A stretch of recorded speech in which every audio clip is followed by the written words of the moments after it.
Right, it's 5:30 on my side. I think let's maybe get. Okay, I see there's a few more participants coming online. I'm gonna give it another minute, and then we can start. So if we were having this in real life, we'd be having beers and snacks right now. So these are always the awkward beginnings of these meetings, where online you don't really know what the protocol is. If you're in person, you can have a beer and eat some cupcakes. Yeah, definitely.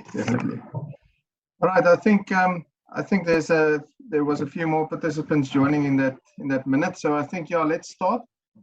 All right. Good evening. I just want to give everyone a minute to get ready and join the meeting. And thank you for all of you that joining us tonight for the technical talk on creativity and engineering in a connected world. Tonight we have Quentin Berger from MECAD, and he will be hosting the talk.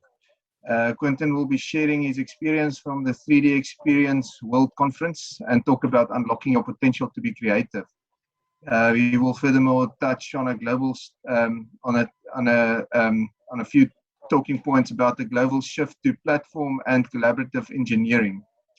All right, and just before I hand over to Quentin, I would just like to make a few announcements. We'll be posting the CPD validation code in the comment section for those of you who haven't received it yet. It was part of the invite. And a recording will be done for this technical talk, so we will also be loading that on the website afterwards. If you missed something and you want to go just recall something on the video a bit later on. All right, at this point I just will be handing over to Quentin. Quentin, maybe before you start with your presentation, tell us a little bit about yourself and the work that you do. Perfect. Thanks, Pierre, for the introduction. Sorry for those of you who came to the meeting looking for gasket selection. This is not going to be the webinar on gasket selection. Sorry, I must apologize, Quentin. Sorry, I must apologize. That is that was error on my side. But no, but if you know something about gaskets, just throw it in there. You know? So I did study engineering. Although now I've ended up in the marketing seat. So yeah, thanks for the introduction here. So my name is Quentin. I've been a part of MECAD Systems. We are resellers for SolidWorks.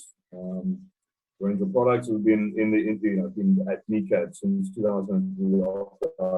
After joined MECAD, I've been in the industry for 17, 18 years now, based out of Cape Town, and I'm part of the national team as well. So yeah, we really work with engineering companies across the board, from small startups like Millowcads and Stellenbosch, right through to naval architects, Robertson and Kane, Southern Wind shipyards, from big equipment manufacturers across the country. So we're involved with engineering, all over the range from big to small. So I've got a passion for engineering. I've got a passion for startups and education, and I really enjoy these kinds of things. So I'm going to ask you guys to be interactive. I'm going to try and ask a few questions. I know there's a chat, so I know that all of you have the cameras on, so please feel free to chat when I ask some questions, or be able to be interactive. Enjoy. I'm really going to try and create an environment where it's nice and relaxed, and I'm going to try and give you some thought-provoking ideas. I went also in a digital conference. I'm very blessed to be able to travel to SolidWorks events, and because of COVID last year, it was unfortunately digital as well. But one of the speakers was Jason Wardle from Disney. He's one of the imagination. He's the vice president of imagination and creativity, which is one of those awesome job titles which I wish I had. And he just gave a very inspirational talk on creativity. And I really thought it's relevant to where we are right now with the world of automation, artificial intelligence. How are we going to remain relevant even as engineers over the next 10 years? And creativity and innovation is one of those sharp swords that we're going to have to use to stay relevant. And I really want to spend some time going over some techniques and thoughts that he had from a Disney point of view, which I really enjoyed. And then after that, I'm going to talk about platform. So I'm going to mix things up. and just talk about some of the shifts that I've seen and that we're seeing in industry. So yeah, I'm going to jump straight ahead before wasting the time. Okay. So as I said, Jason Waddle is the guy I just spoke about. He worked for Disney in the US as the head of engineering, or head of imagination. So I'm going to just talk about some of the reports here. So we were all kids once, and if you think about the earlier days when we had Christmas or was a birthday and you got this present, I remember as a small kid, my dad bringing this massive box and putting it in front of me with this wrapped bow on it for my 5th or 6th Christmas present. What is always the first thing that kids do when you give them a Christmas present or a birthday present? They take your toy and they put it to one side, and they take the box and they play with the box. One of the most frustrating things as a dad. I've got 4 kids, so I'm a busy guy. So I know all about these kinds of things, and you spend a lot of energy online or in the stores searching for toys, and you get more pumped up about the toy than the kids do, and when you get home, they don't care. They just want to play with the box. And we all have a very similar kind of experience when we were like that. As a kid, we used the box to be anything. It could be a rocket ship, it could be a car, it could be a castle, it could be anything we wanted it to be. And that was the beauty of being curious as a young child. And I think all of us have similar kinds of stories of that kind of time in our life. And then as we got older, someone told us along the line that you're not creative, or you're not you're childish, or you're not curious enough. And as we go through life and we go through our education, we're taught that there's only one right answer, and we lose that ability to think broadly, and we try and be scientific and try and be definitive in how we think about any kind of problem, that even at work and in our personal life. And we're trained to think there's one answer, and that's it. I just want to ask you guys one quick question. The best ideas you've ever had, ever in your life, where were you at that point? What were you doing at that point when you had that great idea? I'm just going to look at the chat quickly. If you just type in the chat, where were you? What were you doing when you had that great idea? In the shower? Just type it in the chat for everyone. Lying in the bed? Someone is in the toilet? Yeah, okay. Driving in the car? Awake at night? In the parking lot? Marching on the swimming pool? Cycling? Casual daydreaming? I love this. This is brilliant. And exactly, cycling, chilling with a book, going for a surf, maybe you're frying meat outside. And I know someone said the boardroom, but whenever I've asked this question, no one ever says that the best idea you've ever had was at work. Almost no one says that. And it's quite strange if you think about it, because you get paid to come up with great ideas. So why is it that you can't come up with the greatest ideas you've ever had at work when you're at the desk? So I'm going to go through some very thought-provoking analogies. Think about this moment now again. We just spoke about the greatest idea you've ever had. But what about this? Think about, in your mind, just maybe close your eyes or just imagine the very last argument you had. Position yourself on the phone with your boss or your colleague, the flipping idiot seated in the bus after, you discover the problem. Why the hell did he just come to you? Your neighbor rode over, the dirt bin in the morning, and you just had this argument, and it's, think about that time. Always what happens, even, I don't know, maybe it's just me, but you always have the perfect one-liner. 2 hours later, when you're lying in bed, and you're sitting having a cup of coffee, you think, if only I could have said that back to that person, it would have been a beautiful one-liner. I would have just absolutely smashed it out of the park if I just thought of that at the time. It never happens when you're in the emotion, the heat of the moment. Very seldomly do you have that that thought back. I know this is exactly how I experience it. Now, I'm not going to talk too long about this, but this is really interesting. Your brain really has 4 areas of operation: busy beta, thoughtful theta, amazing alpha, and dreamy delta. 13% of your brain is in that busy beta mode. It's when you at work, your messages are coming in, the WhatsApp's on the go, people are coming in, you're drinking coffee, you go, go, go, go, go. 13% of your brain is working in that operational state of things you know and do well. And the other 87% of your brain is in your subconscious, just hanging around waiting to be used. And thoughtful theta is that moment where you have a relaxation, a relaxed state. Most of the good stuff happens in amazing alpha, and I'll get to that now.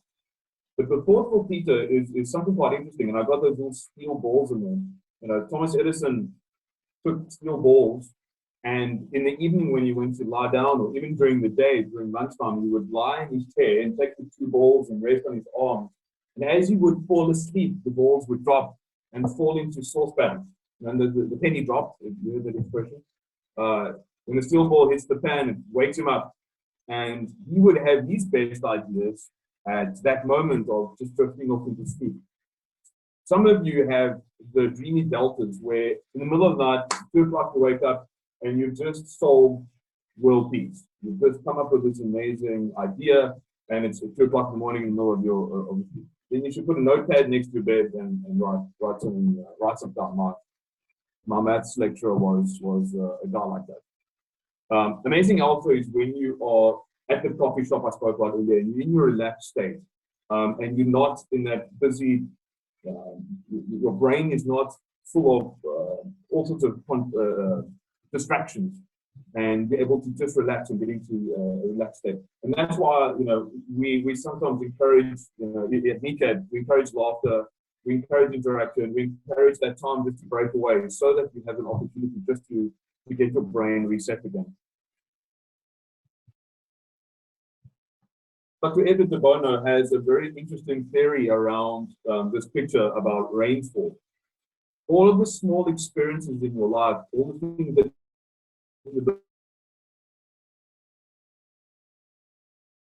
where you write with your pencil, your food, your PowerPoint presentation, all of these are small little brains experiences that happen in your life. And as you get older and as life goes on, these raindrops fall into streams down the mountain. Eventually they fall down the mountain and form torrents and heavy streams. And this becomes your expertise. But the same applies to me with the SolidWorks and mine, the CAD and the PDM and the manufacturing world. To me, is very comfortable. I'm very, very good at understanding, and I can solve problems very quickly. And I understand my environment very well because it's a river. I understand it properly well. The problem with that is that becomes a barrier to innovation. If you know something incredibly well, 9 times out of 10, you're going to lean back into your knowledge and you're going to be biased towards what you know. So that's a very interesting thought just to think about. Think about that lateral thinking. A very interesting concept that Jason spoke about at the event was using someone called a naive expert. Now that sounds really weird, but it really works. If you've got a concept or an idea or a problem that you're trying to grapple with, come up with a new concept, in your meeting, bring in someone that is a complete noob. They don't have any idea of the subject matter. They're not in that meeting to solve the problem. Now, the reason why you want to bring in that naive expert is to break that river of thought. Because if you can break, if you imagine trying to walk through a very big stream, if you remember crossing a river or a strong stream, it's very, very difficult crossing that. But if you've got someone that's a naive expert, they've got no prior stream to cross over, they can just leap over it. They're going to be the ones asking the embarrassing questions. They're going to be asking they've got nothing to lose. So they're going to be asking the thought-provoking questions, and you'll be surprised as to what they would come up with. Now, In Hong Kong Disney, they had a very good example of using an idea like this. They needed to build an entertainment and dining area in Hong Kong Disney. And what they did is they put the architects together and they asked the architects to draw their idea of a house. And like all of us, if I asked all of you to take a piece of pen and paper and draw a picture of a house, all of you are going to draw a house like the one I did on the left. I know you are, because I trained my kids how to draw a house like this. So I know all of you will draw a house. We draw a little rectangle, we draw the windows, there's a square door. I don't know why the door is always in the middle of the house, because my door is not in the middle of the house. And you've always got a triangular roof. That's a house. And what they did is they took, in this meeting with the architects, they took the head chef that would be leading the team in Hong Kong Disney, and they asked him to draw up his idea of a house. And what he did is he drew a steam basket with some dim sums in, and he put a little door in the front. His background, his idea from the Chinese culture is completely different to what our idea of a house would be. And he combined those ideas into something completely audacious and completely out of bounds. He had no ideas of the laws of construction. Civil engineering was completely out of his mindset or mind frame. But he was able to bring an idea that completely changed how Hong Kong Disney built the infrastructure. Walt Disney is an incredible character, and I was very blessed to have been to Disney World back in 2007 and Disneyland because of SolidWorks. I've been fortunate to travel there. And even as an adult, it completely blew my mind. And I always thought, how in the hell did someone come up with an idea like this? Because it's so far-fetched and so incredible. It's almost hard to believe someone would come up with an idea like this. And I want to explain to you the beginnings of this and the thought process in solving problems through asking what if. Now, Walt Disney was an amazing innovator. Back in 1940, there was a movie called Fantasia. Now, it was not a very successful Disney movie. That's why probably hardly any of you know about it. It was not that great. But there was a lot of splashing water and lots of druids walking down and a big mountain in it. And there was a lot of big action sequences back in 1940. So Walt Disney went to the theater owners and he said, guys, I want to create an experience in the cinema. What about, let's take some misters and let's put mist in there. So as it rains, we put mist in, and when they walk and march up the mountain, let's put heaters in to show the volcano erupting. And the cinema owners threw him out and said, listen, Walt, you're crazy. This is too expensive. You know, it's only 6 months that the movie gets shown. Back in the day, they used to show movies for 6 months, maybe not. And they threw him out and said, sorry, you're not going to do it. You're going to do it as normal. And that's it, sorry. And Walt was furious, and he went back home and he took a whiteboard. And on the very first column, he wrote the rules of the theater. It's dark and dingy and dirty there. There's set times for the movies that they've got to have. There's a there's a preview that you've got to sit through. You've got to sit in your seat. It's an environment that you can't control. It is what it is. Sorry. Then you wrote another column. You wrote a what if column. What if you took the rules and you could break any rules? There were no rules. You could break them. You could make up whatever rule you like. And he circled around the environment. Okay, if I could control the environment, and then he made another column. Said, okay, imagine if I could control the environment. I could take the movie out of the theater and bring it to this. I could bring it out of the theater from 2D into 3D because I can't take it out of the theater. It has to be a real world. So it'll be 3D. It'll be humans and people. So these characters will walk around, okay, but these characters can't just walk around in the street. That's a bit weird. So maybe they need a place to live and to perform and to do. Okay, well, if they walk around, surely Captain Hook and Cinderella can't walk around in the same place. That's a bit weird and confusing. So let's create a kingdom for each one. And from there, it evolved into Disney World as we know it. So from the idea of taking rules, understanding how to break those rules, and imagining a world that would break those rules, and that became Disney.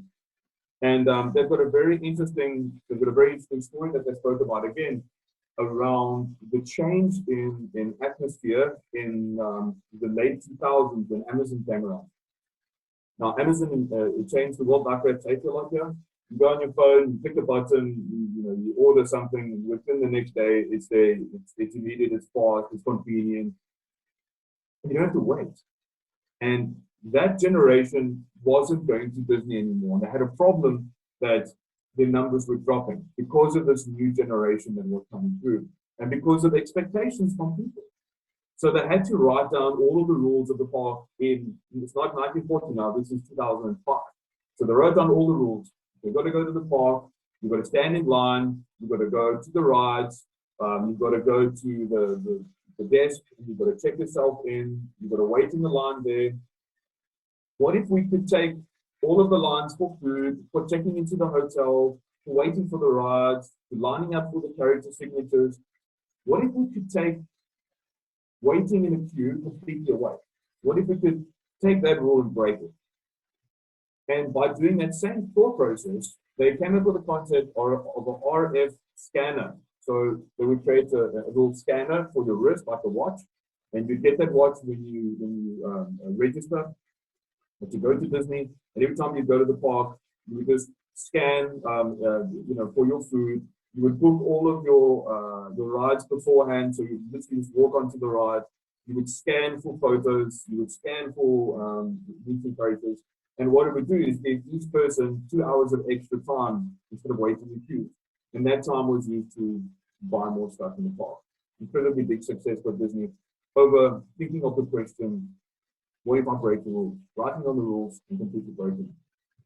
And this is where some of the massive leaders, all of us are not going to be, Amazon or Apple, and we can just think of these inspirational leaders, even Elon Musk.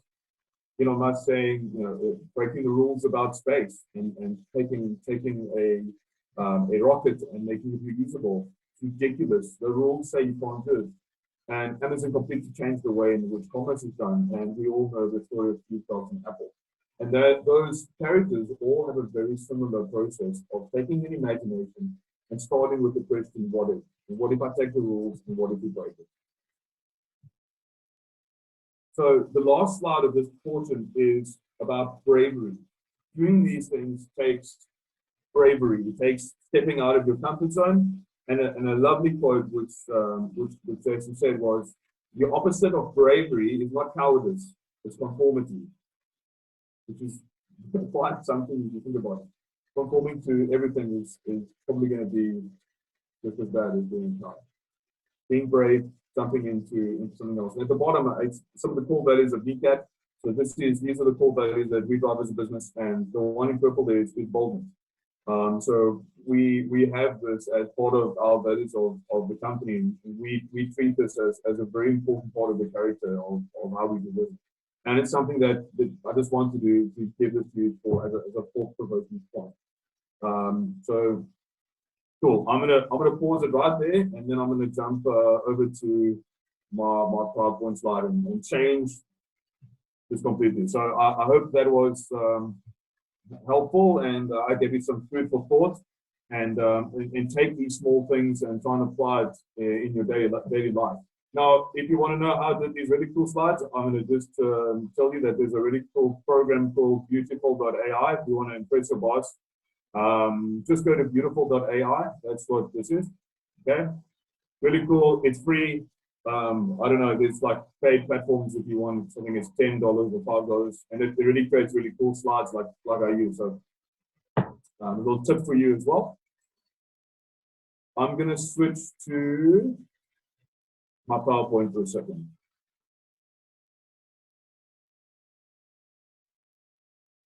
Okay, cool. Did you guys enjoy that part? Was that this helpful while I get the PowerPoint? I'm talking to myself here, but hopefully you guys are enjoying what I'm saying at least. I'm just going to switch over to PowerPoint, good old PowerPoint.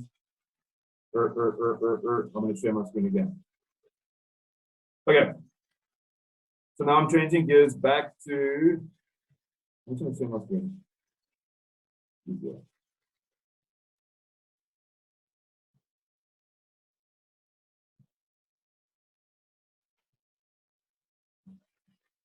Oops. So Now I'm going to go from talking about bravery and all sorts of imagination to put my technical hat on now and just talk about some really interesting technology shifts that's happened in the world over the last few years. Interesting things. If you think about Apple is a platform. Now, platform thinking is a thing like Netflix, where you go onto your app, you can browse different movies. It's on the cloud. Airbnb is a platform as well, where you go onto a website, you book your accommodation or book your experience. There's lots of these platforms that are now taking over the way in which we work, and a lot of you will start seeing these kinds of shifts from being a website back in the 90s and 2000s when I was studying. Websites were really becoming a thing, and it's just, you go to the website and you look at some information, and you didn't do anything with the website. It was just a website for information. Now, platforms like Airbnb and like I just mentioned, Apple and all these kinds of platforms are completely changing how we interact. And if you think about Amazon and Takealot, we're going onto a website like Takealot and we're ordering things and we're creating ideas. We're going on to Takealot, we're ordering things and planning things, and it's a website that's used for more. So for a long time, the engineering field was really wondering about this shift to platform and how is that going to be relevant to us in the engineering field. So that's a system for SolidWorks that, a while ago, they started developing the platform back in 2010. But CAD, as we know it as engineers, CAD, back in the 90s and the late 80s was about, 40,000 or 500,000 Rand for a Unix workstation. In your professional CAD programs were about $20,000, like 300,000 Rand. So it was very expensive. And SolidWorks was launched in '95, back when Windows first started, and they sort of broke the mold by creating a product that you can use on the cloud. And Inventor and SolidEdge all launched around that same kind of time. Generally all kinds of software in the CAD industry really started going in the late to mid '90s. Then if we fast forward to 2021, where we are now, SolidWorks is huge. There's like 20 or 30 roles, you do electrical, you can do PDM, you can do management simulation. It's gone from a CAD to this huge thing. But it's still just a product that you install on a computer. Now, SolidWorks is part of Dassault Group. So they actually put SolidWorks together with all the higher brands like Atia and Simulia, Innovia, Delmia, and they're uniting all of the development teams to generate a platform. And I will talk about this in a second. Okay, so in engineering, we needed to create a platform where we can do product development, share design, share ideas, and they've got the thing called the 3D Experience platform. Now, I'm going to be showing SolidWorks in here, but the 3D Experience platform is a platform, and it does work with SolidEdge, Inventor, NX, Pro-E, doesn't really matter. It can work with any file format because it's data-driven and not file format-driven, which is the interesting concept. And we're working in the cloud. And if you think about the younger generation coming through now, I'm starting to hire people that were, born in the year like 2000, which is kind of scary if you think about it. But if you were born in the year 2000, you were very much born into a connected world. You were born with a phone. You were born connected to the internet. And now if I tell my kids they need to install the software, they sort of roll their eyes and ask where the app is. And we need to change, and as a whole industry, things are starting to shift towards this connected app cloud-based world. So what I'm going to do is this. I'm going to rush through this quickly. I am going to end at half-past. I don't know what it is, but I will end at half-past. And you're more than welcome to contact me afterwards if you want more info about this. But I just want to show you a typical scenario of how platforms are now working with collaboration in teams. Okay, so here's a typical project of an engineering company. We've got a Debbie designer, we've got Adam the analyst, we've got Pete project, and we've got Don the designer. So they've got this wheelchair bike that they're developing called an Icon bike. and each one has different roles. So first you've got Pete, the project manager, he does the market research and the customer relations and the design review. He's that guy. Then you've got Don Designer, he's the CAD designer, industrial designer, aesthetics, he plays frisbee on the weekends, he's one of those cool guys. Debbie Designer, she's the one that's always doing the tech part, she's a mechanical engineer, and she likes to listen to classic music, she's quite chill. We've got Adam with the cool hair. He's a professional engineer. He does optimization. He's the simulation guru guy. So they all form part of this development team. Okay. Each of these people in the team have different sets of information they do. So the Pete project's got his data, he's got his project plans, he's got his Gantt charts, he's got his calendar, he's got his projects. Debbie's got her files for doing development work. Adam's got his tools for doing analysis. They all have sets of data. Now, what COVID over the last year brought out amongst some of our customers, a lot of our customers, is how on earth do we collaborate being at home, being in different offices, working on hot desks now that there's different lockdowns, and data and information become a problem because you're using Dropbox, using Teams, using multiple ways of trying to connect with information to get a project going. And you do a lot of meetings. I don't know how many of you have got meeting fatigue. At one point, we changed the name of our company to Meeting CAD. It was an internal joke going around because you have so many meetings, because there's so much information that you've got to transfer. You can't just walk over into someone's office anymore. So how do we go about storing the information? So this is what the 3D Experience platform looks like. This is a browser. So you literally log on to a browser, and I'm going to try and explain this as best I can, and I'll use I'll try and explain as I go along. But you really have this central, I call it like a social media, we call it design community. So if you've got a design team, you create a design community whereby you'd be able to communicate like that. You've also got your files that are stored on the cloud where you can access and search and view your files. Inside the browser, you'll be able to look at the files that are on the cloud and drag it across into a 3D Play app, like an app on your phone, but this is an app on the cloud, where you'll be able to go and review different things. Then you've got a design community. So what's cool about the design community is that you'd actually be able to communicate and chat in a central workflow. So like a Facebook post or a LinkedIn post, you can generate posts with inside of your engineering team. It could be an engineering team, it could be a marketing team, it could be a sales team, it could be any kind of team. But this is built around engineering. So you'd go in and say, okay, maybe it looks good. Where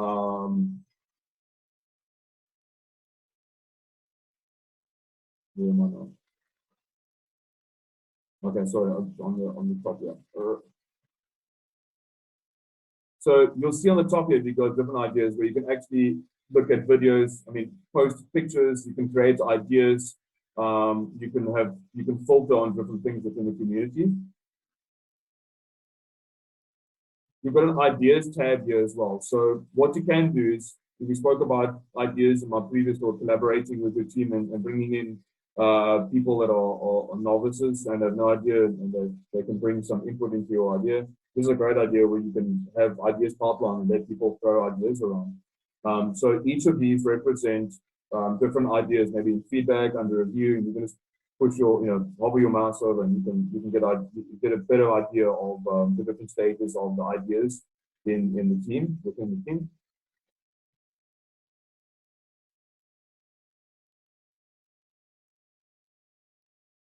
Okay, so he's asking them to have an area of focus. Now, what's quite cool about this is that you can actually have outside people participate in your community feedback, for example.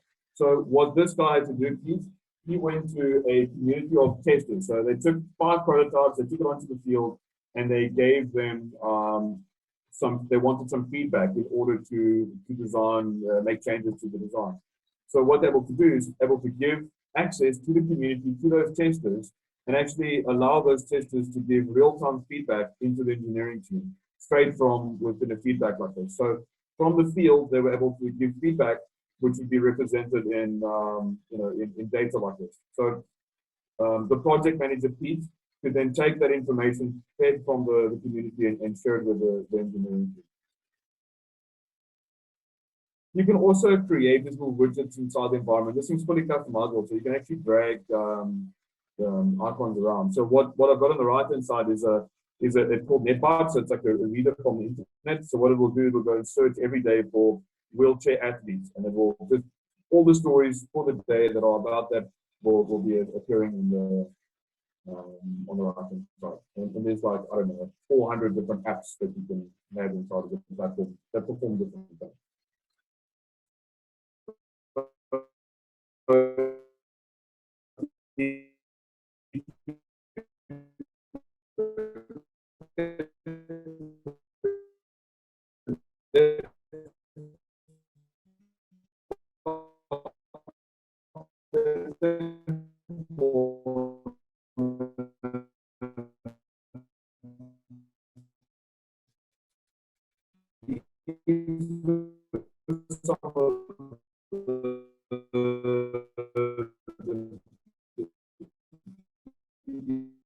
In a way that is sustainable. I'm just trying to go to the chat because anyone, obviously questions. Okay, cool. I'm going to carry on. So Pete's given the feedback now to the engineering design team.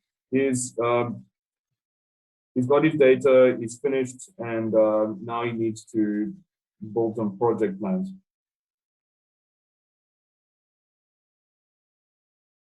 He's going a bit slow tonight.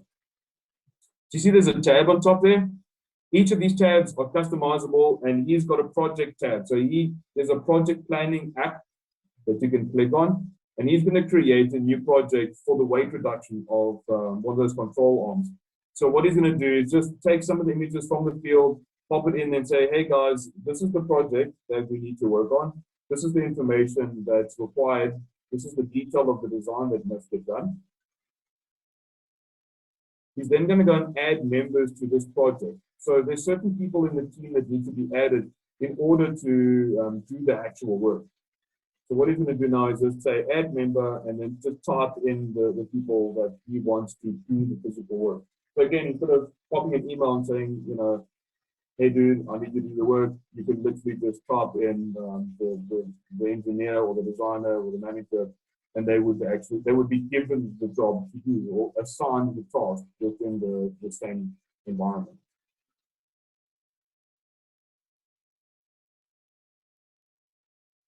So like your Microsoft project, products where you've got things like milestones, and you create deadlines, you can do the same thing within the platform, and you go ahead and actually just say you want to share the file with the testers, and you set the line or the anchor in the sand where you want the project to be completed. And once you've got that final date for the project to be completed, you can then work backwards and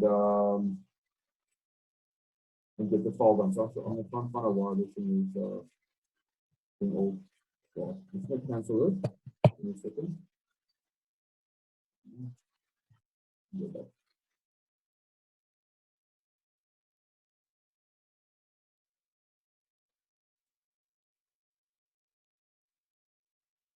Okay, so what he's doing now is actually just creating tasks to do for people in the team. So, remove unnecessary material. He's assigned that to a specific person. He's given a date that must get done by, and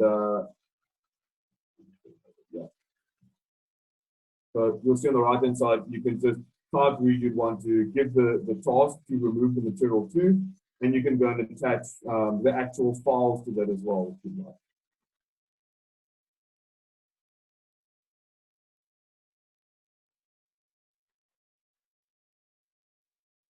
So it's going to go slow tonight, but it's going to go fast forward all this. Okay, I'm not going to spend too much time on this. This is quite cool. You as the project manager, you can just go around and start dragging the tasks together, and then it will push them next to each other so that the one must be completed before the next, so that the whole project will be complete, and every engineer, designer, project manager, sales team, marketing team, they've all got their tasks to do, and it can be handed out within the same platform. So the same platform can be project management, design, tracking of issues, rendering, all that can be done here. Now, you've got a Adam analyst now, he's got his dashboard, so we logged in as a completely different person. He's got tasks there. So he's got his tasks to do in progress and done. So if he gets this email, we call it a notification. So he gets a little notification saying, hey, Pete wants you to remove this unnecessary material.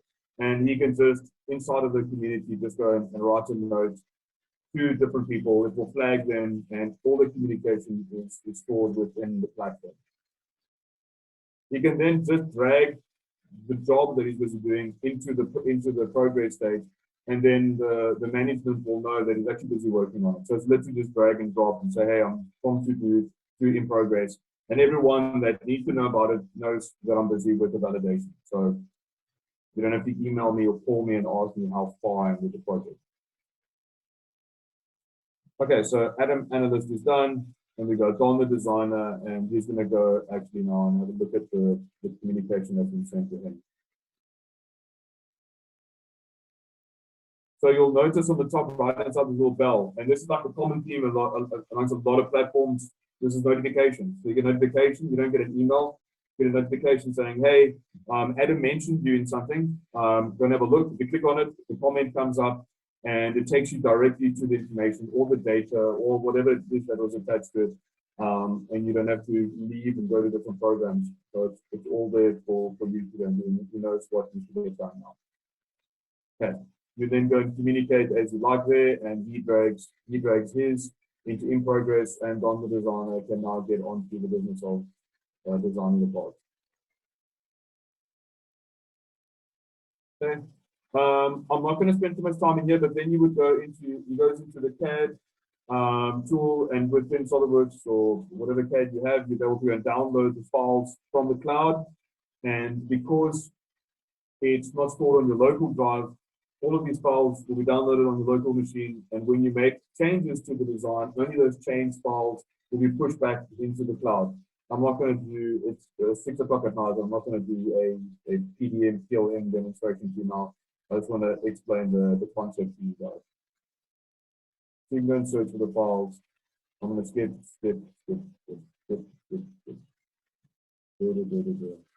So you open it up within SolidWorks, look at, go to the files, change it. And what's cool about this is that you can then, it does all revision management. So it will remember all the versions. You can make a change.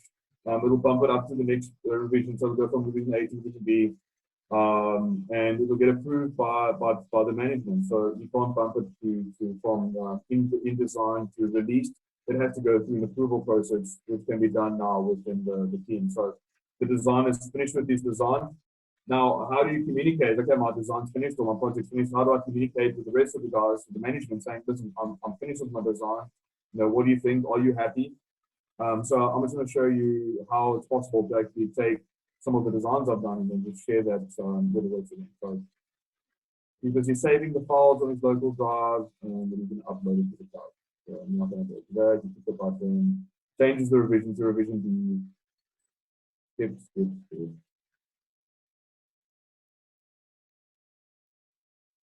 So he moves inside of SolidWorks, he moves over from in progress to done. So he's actually finished with the design now, and he's finished with the work. Now he needs approval. He needs approval of it. As soon as he's moved it to done, Project Pete or Adam Analyst, whoever sees next to mine, will get a notification immediately and say, hey, I'm finished with this. Now, what Don's also going to do now is he's going to go into the platform again and just create a bit of an explanation of what's done. He doesn't open up email or e-drawings or something. He actually just works inside the platform, takes the assembly, the front suspension that he's just completed, and there's a little app called PD Play. So within this app, you can actually go in and do some markups and notes. So instead of printing the drawing out or doing red line markups, he actually just drags it in this little app. And from here, you can actually go in and create the notes and explain what he's actually done. So this then will be saved within the platform and then shared within the communities like the Facebook community or a LinkedIn community that the guys can go and see exactly what he's done. So again, I'm going to skip here. He just goes in and create some markups. it just shows what he's done. I did this, I changed this, I updated this, you got some text you can write. You reduce the weight by 19%. There's a little button there that does a little screen grab. Right at the bottom there, you see there's a man with his arms up. So he's actually going to post this to the community now. The design community is going to say, hey guys, I managed to reduce the weight by that. Here's the files, have a look, see what you think, what do you think, boom, and it sends it off. It then publishes that into the community. Then the community gets notified on it. It's not an email backwards and forwards or a Teams. It's actually there saying, good job, well done, go ahead, approve. And then you will physically go and approve the file now later. Okay. So that's just generally how the workflow is thing. And again, I'm not going to go and spend too much time. I've given you the gist of how these kind of platforms work. And you don't have to just have CAD files. You can work with rendering files. The next part of this is the analyst using simulation tools. You go ahead and create pretty much anything inside of this. Now, what's really cool about this is that the 3D Experience platform provides complete. You can absolutely do anything inside the cloud now. So it actually allows you to do shaping and designing. You can go and do sheet metal designing on the cloud. You can do 3D structures, wall structures on the cloud. So you can pretty much run on the cloud without having installed any software anymore. And this is very exciting for the future. And I can say these kinds of things with you guys. You can go and have a look and play with it. But really, it's a completely different way of thinking now. And I've got like what's it, 24 6. So I don't want to bore you with too much of that. But to me, that's really interesting. Someone's got a question around: do the files sync update automatically from SolidWorks? So it doesn't do it automatically. So what it does is when you save the files, say you got them in SolidWorks, if you download them from the cloud and you're working on your local drive, when you save it, it saves it into your RAM. And what you do is you just click on one of the buttons and it uploads it to the cloud tab. It only updates the files that are changed. So all of the files that are still in your drive that are exactly the same, it just ignores them. So the rest of the people in the team always work with the latest files. And that's the nice thing with having a team that's maybe in Durban, or Cape Town, or in different offices, or if you're working from home. You really can work off of the files all the files are at the same version without having to have drives to synchronize the drives all the time and not worry about overwriting. Ashley is asking about the simulation requirements. So the cloud, the SolidWorks uses Simulia, which is the abacus solver. And it's actually run on the cloud. So you could actually use a laptop. I've got a Dell 5520 and I've run simulations on this laptop. So what I do is I set up the simulations on my laptop and then I just push it to the cloud.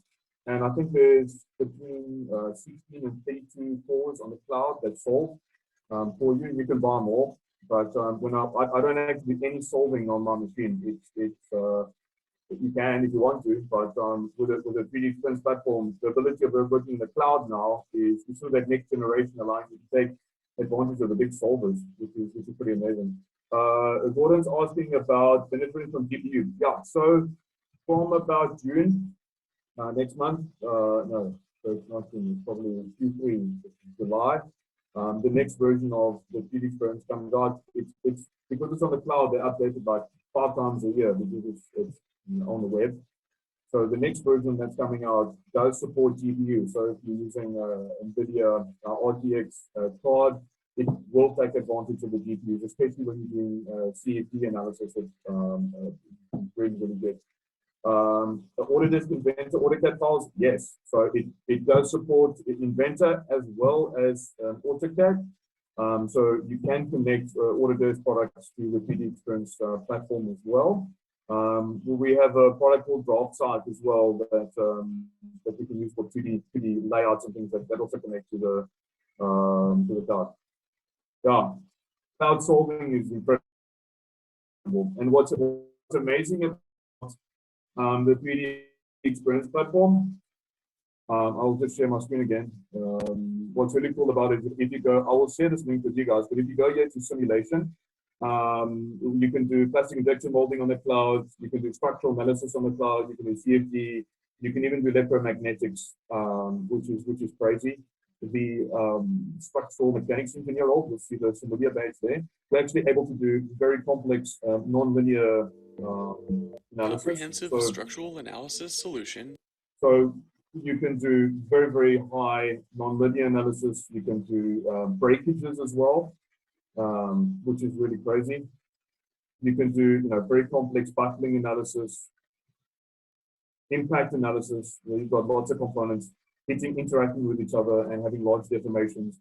So this is really crazy complex to calculate in your local machine, and the cloud just completely changes that. We were joking earlier about engineers having their jobs taken away. There's a lot of artificial intelligence being built into the cloud platform now, where it starts learning. You can just pick fixtures and you apply loads, and it starts building the design for you. It's really amazing what's happening with it. Claire, you don't have to carry. And what's amazing about it now is you can have a tablet. So my boss calls my laptop a toy because it's so small. But I told him I don't need it anymore, because why would I care? I can do shapes on the cloud. I can do sheet metal on the cloud. I can solve on the cloud. Communicate on the cloud. It's a game changer, and you can even do it on your phone. So you can design on your phone, you can design on a tablet. Yes, it does do fluid analysis. It does it very well, actually. So again, it's using a multiple number of solvers. And what I will do is I'll actually share this in the chat with you, so you can go and browse there. It's quite a cool little website where you can just Control C, you guys can.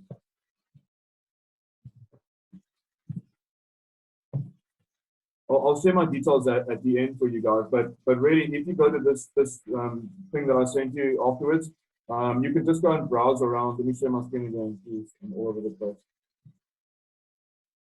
So if you go, this is what I've just sent you in the group. So if you go here to 3D Experience Works, you can go to Design Engineering, Simulation, Marketing, Sales, Governance. If you go to Simulation, you go to CFD. You can then look at electronic flow. There's Fluid Dynamics Engineer. If you go there, it shows you all the different kinds of fluid analysis you can do. There's a little reduce development time and cost. Showing different options, internal flow, external flow. It's really, really crazy. We've actually got one of our customers, Polio Visconti. I didn't say that, but I think I probably said these guys are using analysis for doing absolutely everything. Everything is analyzed before they make it.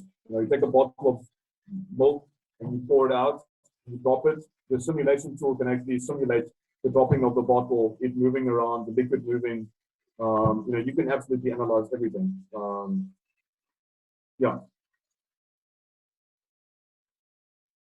So all these things are like a SAT. So that's expensive software to be able to analyze, the dropping of a bottle with liquid inside. So what they've done is these softwares are like a SaaS. So you can just rent them for 3 months or short term. So you don't have to solve, buy it like in the old days where you spend like R500,000 on software. You can rent it for 3 months. And then it's gone after that, which is quite nice. And that's how the whole world's shifting towards a rental option for any kind of software, from any kind of analysis software to design software to collaboration tools, all there. If there's any more questions, you can find me. I'll send my email address if you got more questions, or you can look on the website. It's really interesting stuff. I love technology, and this kind of stuff is completely game changing. All of the artificial intelligence, machine learning, cloud, solving on the cloud. It's just changing the way in which we work. And the digital world is the way digital twins and the ability to simulate absolutely any kind of environment before you make a prototype is reality now. Really amazing. Sorry. Now, if you have any more questions, you're more than welcome to email me. I'm going to look at our website. I'm here to answer more questions or to chat if you guys want. I know my two presentations were quite different, but I thought the one would run into the other. So I wore two hats tonight. Thanks, Quentin. I think let's maybe give an opportunity if there's anyone who still wants to ask a question, just drop a question there in the comment box. Right. All right, Quentin, yeah, thank you very much for your time tonight. It was a very inspirational and insightful presentation. I trust that our members also enjoyed it like myself. And yeah, if there's no further questions, then it seems that we have reached the end of tonight's technical talk. And just as a final note, I've just posted this validation code on the chat, so you can use that for CPD points. Yeah, Quentin, thank you very much. I do appreciate your time, and thank you all for attending tonight's session. Awesome. Thank you, guys. Have a great evening, and see you again. Ciao. Cheers. Bye-bye.